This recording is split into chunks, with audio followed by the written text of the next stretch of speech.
All right, coming at you with a super quick turn for the White Russian movement.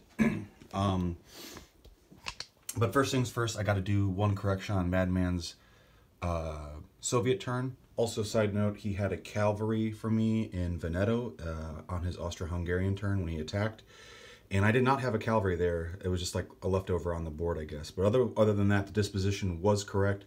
So he just killed one more Italian infantry instead of that cavalry, and that cavalry missed when he rolled. So, you know, all is good there. Anyway, so real quick, Madman moved 2 infantry up to Archangel and mobilized 1 there. And he was doing that because there's some Brits potentially coming over here, right? Well, though he misremembered a rule, he did his turn late. It's okay.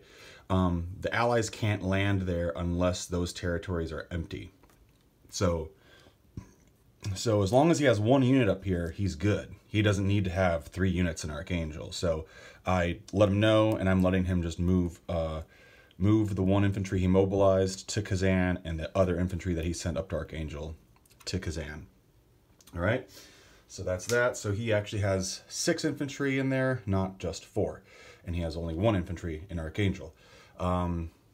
That was a crazy bad die roll from him, but you know, with how our games go usually that's kind of be expected at this point. But anyway, point being, Urals is still contested, but he did lose a lot of infantry there, and I feel sorry for him. He should have gotten at least another couple hits against me. But anyway, whatever. At least he wiped me out here. So anyway, on to the white movement turn. I am going to buy a fighter, and I'm going to save $1, and I'm going to get probably $6 back. Okay, so I will. So since Urals is contested, I can move any units I want down to Kazan, but I can't attack the other Soviet territories there, right? But I will go ahead and attack there with those 3 artillery. 2 infantry from Urals will come down to Kazakhstan.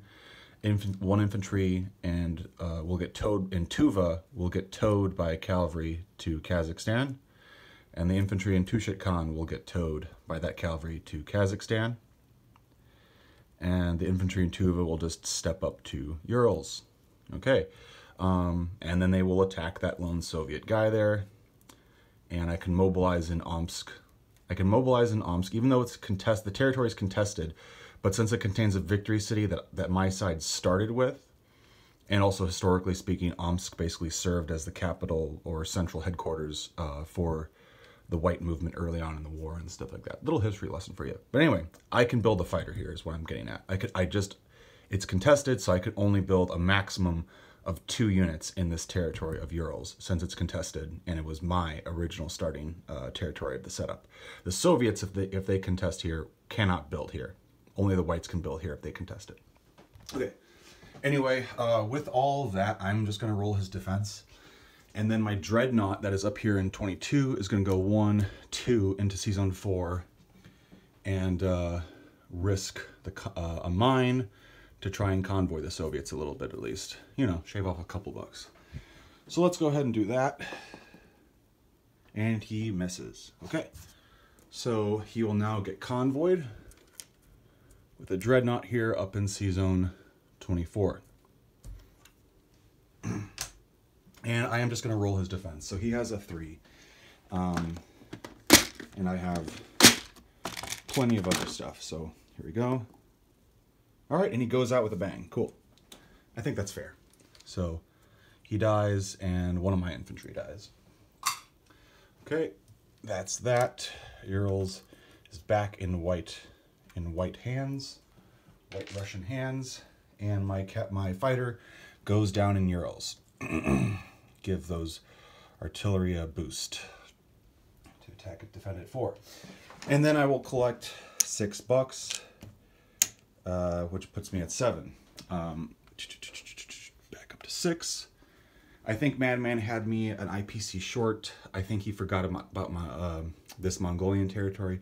So the whites have 1, 2, 3, 4, 5, 6. Yeah, they have 6 IPCs. So I get 7 for next turn. On to the German Empire. Disposition 1 dreadnought and 24. Kazakhstan has 4 infantry, 2 cavalry. Urals has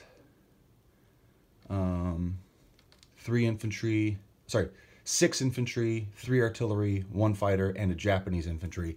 And yes, I will take the American as the casualty from the previous battle, the American infantry that was there. So again, 6 infantry, 1 fighter, 3 artillery, 1 Japanese infantry in Urals. And I have infantry and a cavalry in Turkmenia still. I will leave those there. Okay, cool. So yeah, as you can see with the way the battle, this war goes, the whites start off with a decent amount of units, but they just simply cannot replenish them like the Soviets can. And the Soviets, basically, like I said, like I've said previously, they have, the means of production, so to speak, with these 2 industrial hubs. So gradually, you see a bit of a turf war here, and eventually the Soviets overtake this. And while the Japanese are coming up here, I foresee this fate of Russia ending in a Soviet win, but maybe Madman still disagrees with me. Either way, this is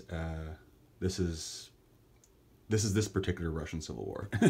So, all right, take care and stay tuned. I'm gonna go check out the German Empire turn now.